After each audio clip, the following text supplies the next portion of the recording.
Good evening प्यारे बच्चों। तो कैसे हैं आप लोग? आशा करता हूं कि आप लोग काफ़ी अच्छे होंगे। आज मैं फिर से आप सभी को भूगोल पढ़ाने के लिए आया हूं। भूगोल में हमारा दूसरा अध्याय चल रहा है जिसका शीर्षक है विश्व जनसंख्या, जिसके अंतर्गत हम लोग वितरण, घनत्व और वृद्धि को पढ़ेंगे। ठीक है। दूसरे अध्याय का प्यारे बच्चों मैंने अभी तक तीन लेक्चर क्लास ले चुका हूं।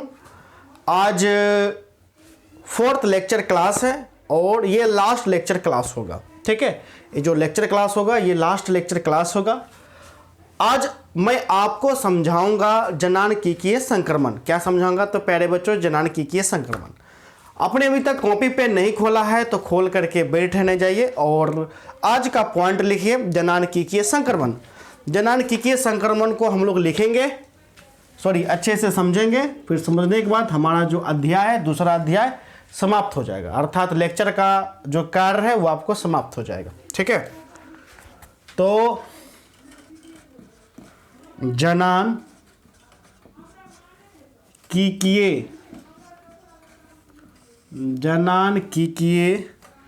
संक्रमण, ठीक है, आप लोग अपने कॉपी में लिखिएगा। इस पॉइंट को आज हमें समझना है।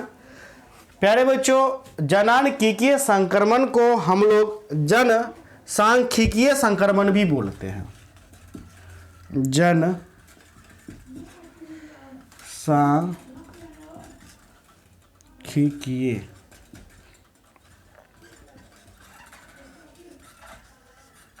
संक्रमण,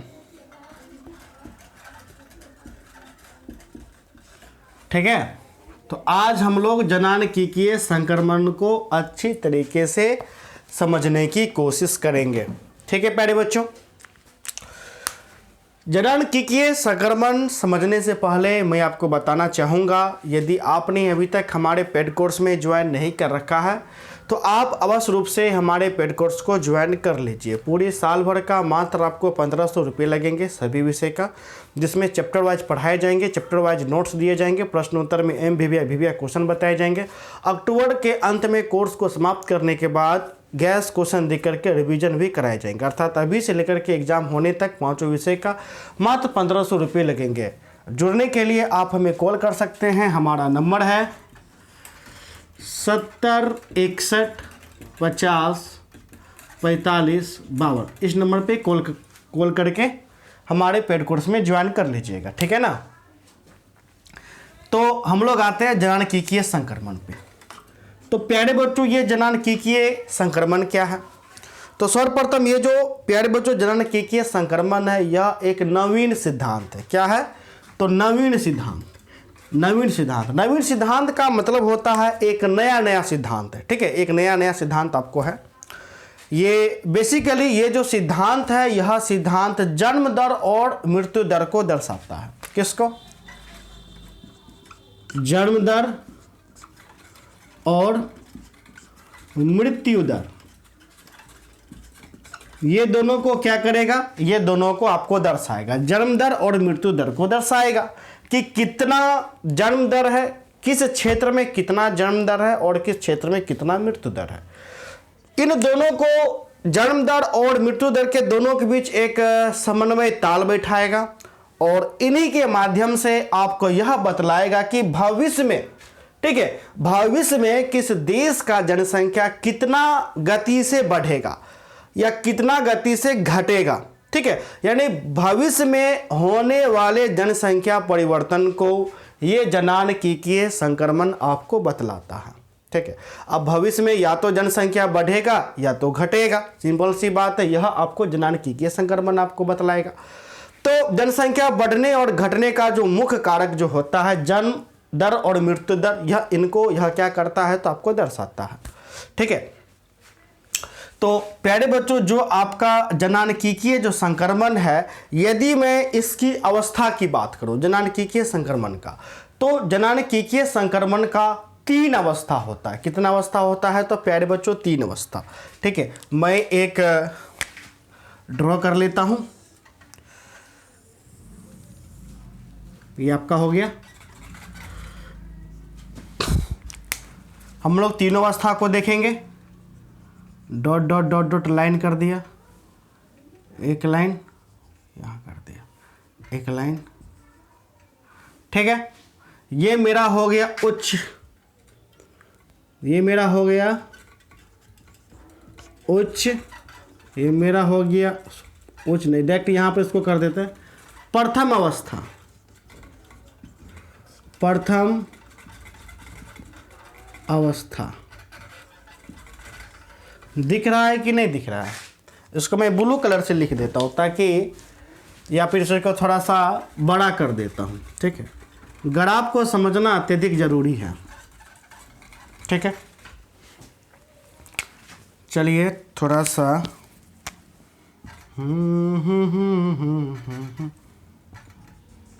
ठीक है, 3 हो गया। ये मेरा हो गया प्रथम अवस्था, प्रथम अवस्था। ये मेरा हो गया द्वितीय अवस्था, द्वितीय, और ये मेरा हो गया तृतीय अवस्था।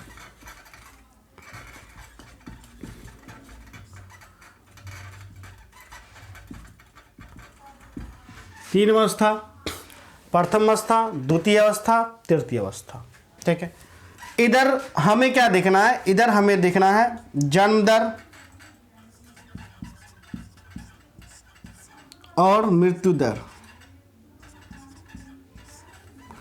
जन्म दर और मृत्यु दर, ठीक है। अब इसमें से एक मैं आपको संख्या ले लेता हूं, यह है 15,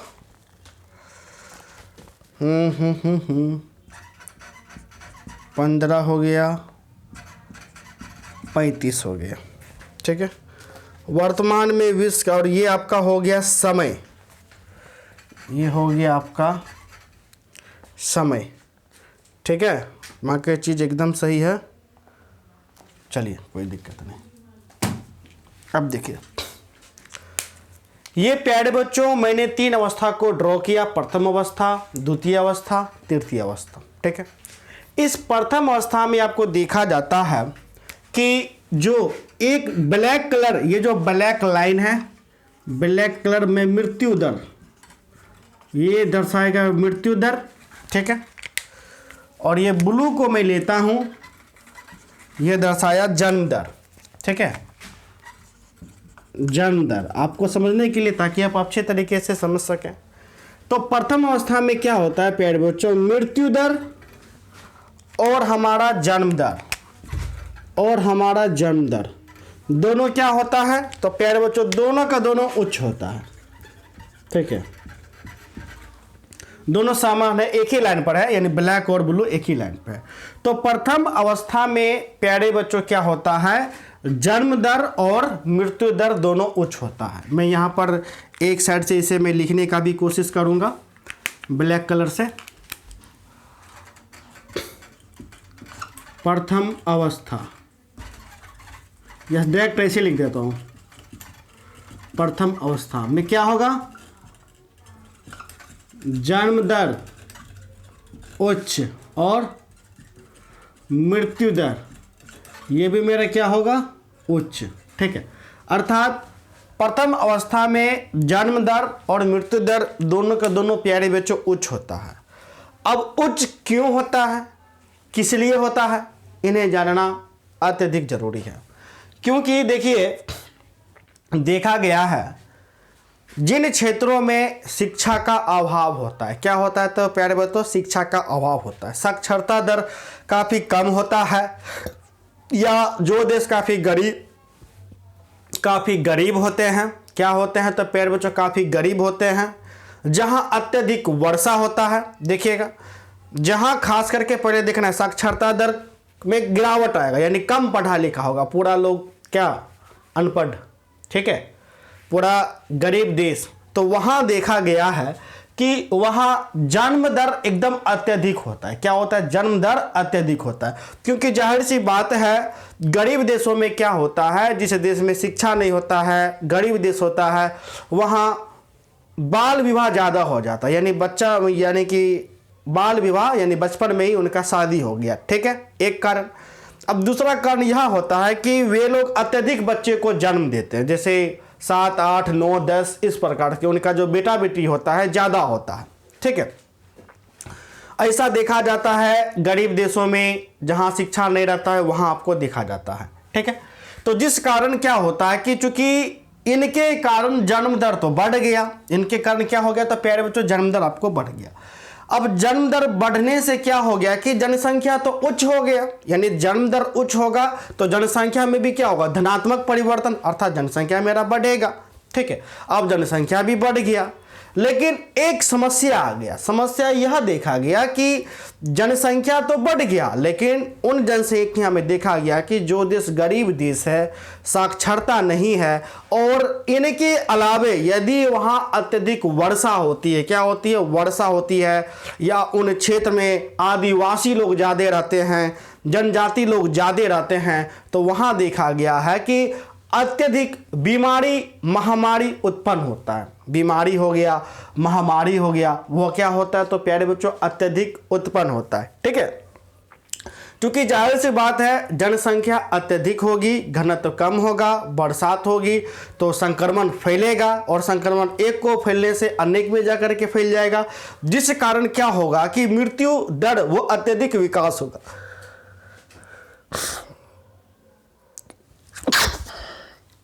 जिस कारण जो मृत्यु दर है, मृत्यु दर आपको बढ़ेगा। ठीक है, तो जनसंख्या पहले बात बढ़ा। जनसंख्या क्यों बढ़ा, क्योंकि साक्षरता दर काफ़ी कम है, लोग शिक्षित नहीं है, लोग गरीब है, यहाँ जनजाति अर्थात आदिवासी लोग ज़्यादा आपको रहते हैं, जिस कारण अत्यधिक बच्चे को जन्म देते हैं, जिस कारण क्या हो गया, जनसंख्या बढ़ गया। ठीक है, अब जनसंख्या बढ़ गया, अब जितना गति से जनसंख्या बढ़ रहा है उतना ही गति से यहाँ क्या हो रहा है, अत्यधिक वर्षा के कारण, ठीक है, अनेक प्रकार का बीमारी जन्म लेता है, महामारी जन्म लेता है, जिस कारण जिस हिसाब से जन्म दर बढ़ता है उसी हिसाब से मृत्यु दर भी क्या हो जाता है, बढ़ जाता है, उसी हिसाब से मृत्यु दर बढ़ जाता है।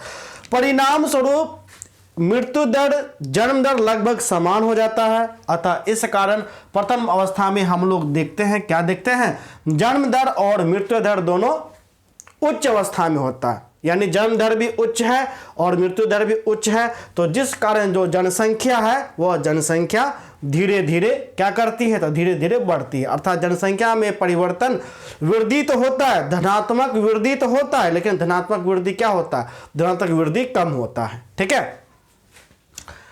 तो इसमें से कौन कौन से देश आएंगे, जैसे आएगा बांग्लादेश, उदाहरण के लिए बांग्लादेश। ठीक है, बांग्लादेश, इनके एग्जाम्पल आपको हो सकते हैं। इसमें देखिएगा यहाँ जन्म दर भी अधिक है, मृत्यु दर भी क्या है, अधिक है, यहाँ अत्यधिक बच्चों का जन्म भी होता है, यहाँ वर्षा भी खूब होगा। एक सटीक उदाहरण आपको है बांग्लादेश। ठीक है, तो प्रथम अवस्था मेरा हो गया। द्वितीय अवस्था में हम लोग क्या देखेंगे, द्वितीय अवस्था में क्या होता है, द्वितीय अवस्था में शिक्षा आपको रहता है थोड़ा थोड़ा, जो लोग जो है शिक्षा में रुचि रखता है, लोग पढ़ना प्रारंभ आपको है ना कर देता है, लोग जो है गरीब से थोड़ा सा बेहतर हो जाते हैं, क्या हो जाते हैं, बेहतर हो जाते हैं, जिस कारण वो थोड़ा सा समृद्ध न हो पाते हैं, जिस कारण कोई मान के चलिए, अब मान के चलिए क्या हो गया कि पहले की तुलना में बेहतर हो गया, तो शिक्षा आपको हो गया।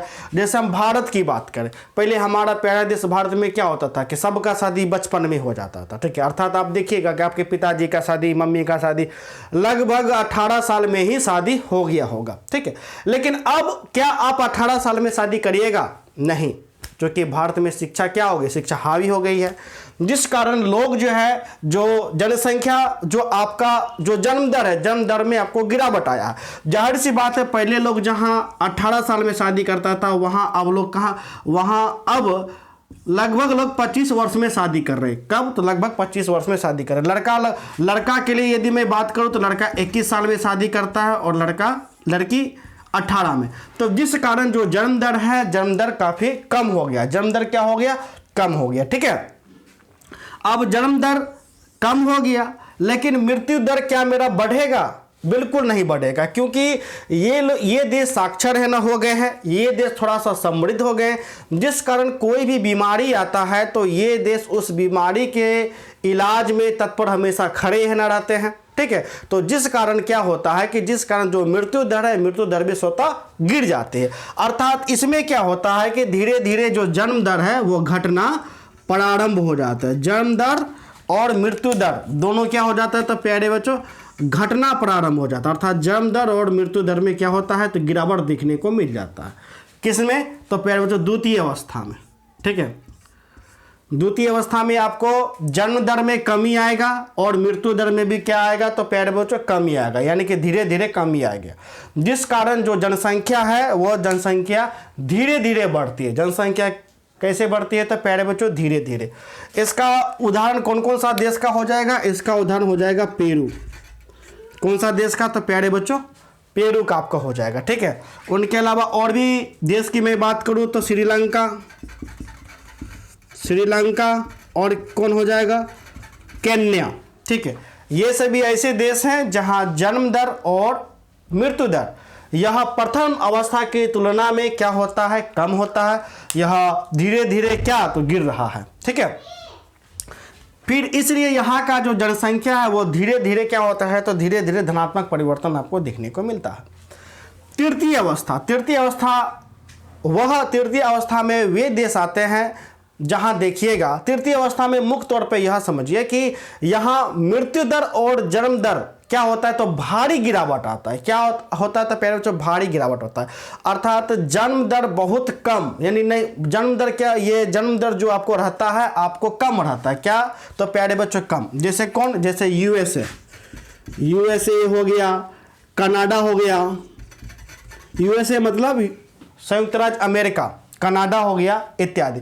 इन सभी देशों में प्यारे बच्चों देखिएगा कि लोग शादी ही करते हैं 30 साल में, 31 साल में, उसके बाद बहुत हुआ तो 1-2 इनका बेटा बेटी रहता है, बहुत हुआ 2, 1-2-3 लगभग का मैक्सिमम का 1-2 ही आपको रहता है। तो जिस कारण जो जन्म दर प्यारे बच्चों और मृत्यु दर में कमी आ जाती है, जिस कारण जो जनसंख्या है, जनसंख्या स्थिर हो जाता है। जनसंख्या क्या हो जाता है, स्थिर हो जाता है, या जनसंख्या नहीं के बराबर बढ़ती है। जो जनसंख्या होती है एकदम नहीं के बराबर बढ़ती है, जैसे अमेरिका का, कनाडा का। ठीक है, तो इस प्रकार से आपको हो जाएगा। ठीक है, दोनों लाइन हम आपको ले लेते हैं, इस प्रकार से हो जाएगा। अर्थात तीसरी अवस्था में जो जनसंख्या परिवर्तन आपको जो दिखेगा वह एक समान रूप से दिखेगा, यानी जनसंख्या नहीं बढ़ेगा। यदि बढ़ेगा तो नहीं के बराबर, इतना नहीं के बराबर रहेगा जिसे गिरना थोड़ा सा काउंटलेस माना जाएगा। ठीक है, तो प्यारे बच्चों जननांगीय संक्रमण के ये आपको 3 अवस्था होता है, प्रथम अवस्था, द्वितीय अवस्था, तृतीय अवस्था। ये आपके एग्जाम में दीर्घ में भी प्रश्न पूछता है, कई बार आपको दीर्घ में प्रश्न पूछेगा जननांगीय संक्रमण से आप क्या समझते हैं तथा जननांगीय संक्रमण के तीनों अवस्थाओं को बताएं। क्या, तो तीनों अवस्थाओं को बताएं। तो जब दीर्घ में पूछेगा तो तीनों अवस्था को डील कर देना है, तीनों अवस्था को इसी प्रकार से डील कर दीजिएगा। किस प्रकार से, प्रथम अवस्था में जन्म दर और मृत्यु दर उच्च होता है, जिस कारण क्या होता है, तो जिस कारण जनसंख्या बढ़ती है। ठीक है, बढ़ती है लेकिन कम बढ़ती है, क्योंकि मृत्यु दर भी उच्च होता है तो बराबर हो जाता है। द्वितीय अवस्था में जन्म दर और मृत्यु दर में कमी आती है, इसलिए जनसंख्या बहुत कम बढ़ती है। लेकिन तृतीय अवस्था में जन्म दर और मृत्यु दर निम्न हो जाती है, यानी कि बहुत कम, तो जिस कारण जो जनसंख्या है वो जनसंख्या नहीं के बराबर आपको बढ़ती है, या तो स्थिर हो जाती है या तो नहीं के बराबर आपको बढ़ती है। ठीक है, ये तो दीर्घ आपको हो गया, इस प्रकार से डील आपको कर देना है। यदि लघु पूछेगा, लघु में इस प्रकार से प्रश्न पूछेगा जननांगीय संक्रमण की कितनी अवस्थाएं होती हैं तथा सभी अवस्थाओं का नाम लिखे। तो जननांगीय संक्रमण की 3 अवस्थाएं होती है, प्रथम अवस्था, द्वितीय अवस्था, तृतीय अवस्था, तीनों का नाम आप लिख दिए। ठीक है, तो जननांगीय संक्रमण को ही हम लोग जनसांख्यिकीय संक्रमण भी कहते हैं।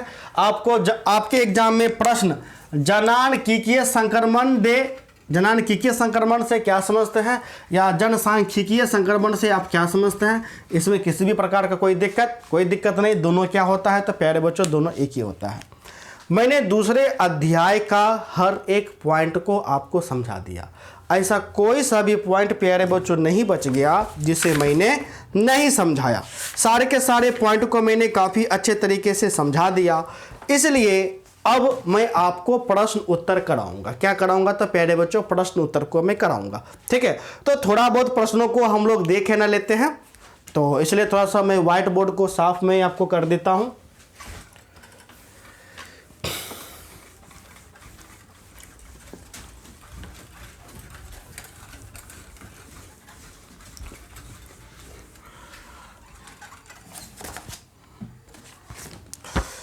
चलिए प्रश्न देखिए प्यारे बच्चों, काफ़ी इजी प्रश्न है। जन्म दर और मृत्यु दर से आप क्या समझते हैं? मैंने आपको जन्म दर और मृत्यु दर काफ़ी अच्छे तरीके से समझाया था, अंतर भी बताया था। ठीक है, उसके बाद है प्रवास के प्रतिकर्ष कारक और अपकर्ष कारक, ये भी मैंने काफ़ी अच्छे से बताया था।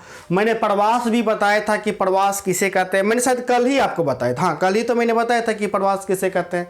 मैंने बताया था जब लोग एक स्थान को छोड़ करके दूसरे स्थान जाके बस जाएंगे उसी को प्रवास कहेंगे। ठीक है, उसके बाद प्रवास के प्रतिकर्ष कारक क्या? तो प्रतिकर्ष मतलब होगा कि जब व्यक्ति किसी कारण से एक स्थान से छोड़ करके दूसरे स्थान पर जाएगा तो प्रतिकर्ष कारक कहलाएगा।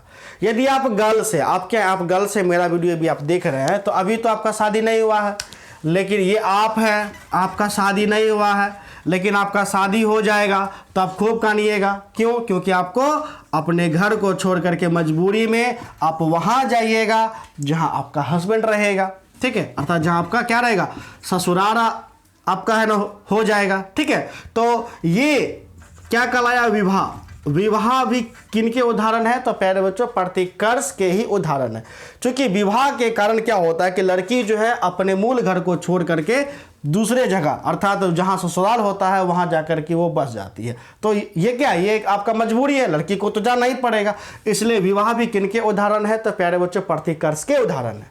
ठीक है, इनके बाद देखिएगा अंतरजातीय विवाह, जिसमें देखिएगा लड़का लड़की लव मैरिज आपको शादी करता है। अब शादी कर लिया, अब लड़का जब अपने गांव में जब आता है रहने के लिए तो समाज उसको दूष देता है।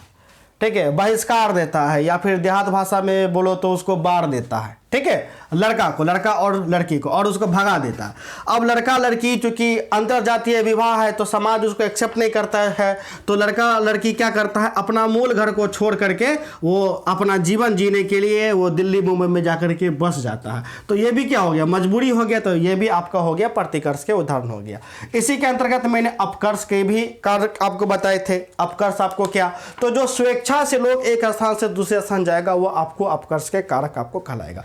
जैसे मान के चलिए आप जहां घर पे रहते हैं आपको 5,000 का आमदनी है, कोई ऑफर आ गया कि नहीं दूसरे जगह जाएंगे तो 10,000 का सैलरी देगा डबल, तो आप अपने मन से रोसा को छोड़कर अपने घर को छोड़ करके दूसरे जगह चले जाइएगा तो वह आपको कहलाएगा अपकर्ष के कारक। ठीक है, रहन सहन की अच्छी दशाएं को देखते हुए आप जब मुंबई जाइएगा अपने मन से, न्यूयॉर्क जाइएगा, अमेरिका जाइएगा, तो वह आपको प्रतिकर्ष के कारक आपको कहलाएगा। ठीक है, अब जैसे देखिएगा रूस और यूक्रेन में आपको युद्ध चल रहा है कि नहीं चल रहा है, तो यूक्रेन वासी क्या करता है कि अपना देश को छोड़ करके भाग रहा है, कहीं हम मर ना जाए, तो अपने मन से वो भाग गया यूक्रेन को छोड़ करके पोलैंड में जाकर के शिफ्ट हो गया। तो ये भी हो गया क्या, तो आपको अपकर्ष के आपको कारक हो गया।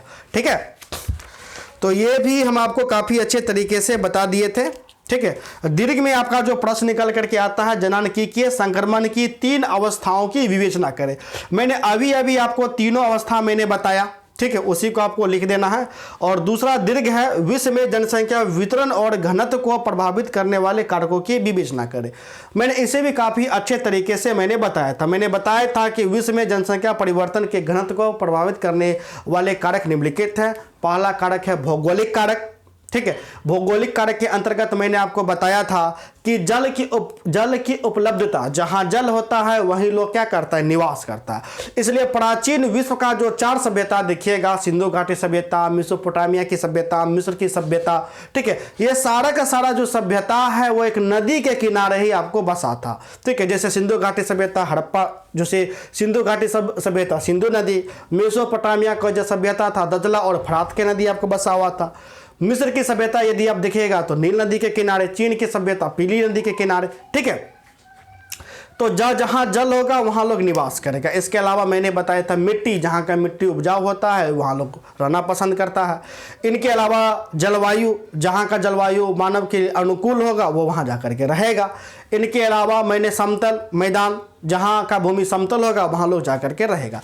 इसके अलावा और भी मैंने मेन पॉइंट बताया था, जैसे आर्थिक कारक, ठीक है, उसके बाद सामाजिक और सांस्कृतिक कारक। ये सभी जो कारक है जो जनसंख्या वितरण को क्या करती है तो प्रभावित करती है। ये आपको दूसरा प्रश्न आपको है ना हो गया, ठीक है। उसके बाद जनसंख्या परिवर्तन के 3 घटक कौन है, ठीक है। आप देखिएगा एनसीईआरटी में सारा का सारा प्रश्न आपको मुजवानी मौखिक बनेगा। मैं इस सारे के सारे पॉइंट को डील कर दिया हूँ, इस प्रकार से मैं डील किया हूँ, आपका सारा जो प्रश्न है मुजवानी ही आपको बन जाएगा। जैसे जनसंख्या परिवर्तन के 3 घटक कौन है, मैंने बताया था कि जनसंख्या परिवर्तन के 3 घटक है कौन, जन्म दर, मृत्यु दर और प्रवास, ठीक है। प्यारे बच्चों देखिए, मैं आपको एनसीईआरटी इसका तो प्रश्न उत्तर कराऊंगा ही कराऊंगा, इसके अलावा भी और भी वैसे प्रश्न उत्तर कराऊंगा जो आपके बोर्ड एग्जाम में पूछे जाएंगे, ठीक है। इससे कहीं ज़्यादा मैं आपको प्रश्न उत्तर कराऊंगा और वैसे प्रश्न उत्तर कराऊंगा जो आपको बिहार बोर्ड 2023 एग्जाम में आने की आपको संभावना होगा, ठीक है। तो आज के लिए मैं अपना क्लास को यही समाप्त करता हूं, चूंकि सारे पॉइंट आपका समाप्त हो चुका है। नेक्स्ट क्लास में मैं आपको प्रश्न उत्तर एक ही बार में लघु, दीर्घ, वस्तुनिष्ठ तीनों एक ही क्लास में मैं आपको करा करके जो हमारा भूगोल का जो दूसरा अध्याय है, दूसरा अध्याय को मैं समाप्त कर दूंगा, ठीक है। तो प्यारे बच्चों, यदि आपने अभी तक हमारे पेड कोर्स में ज्वाइन नहीं कर रखे हैं तो आप अवश्य रूप से ज्वाइन कर लीजिए, ठीक है। अत्यधिक जानकारी के लिए हमें कॉल कर सकते हैं, हमारा नंबर है 70 61 50 45 52। धन्यवाद।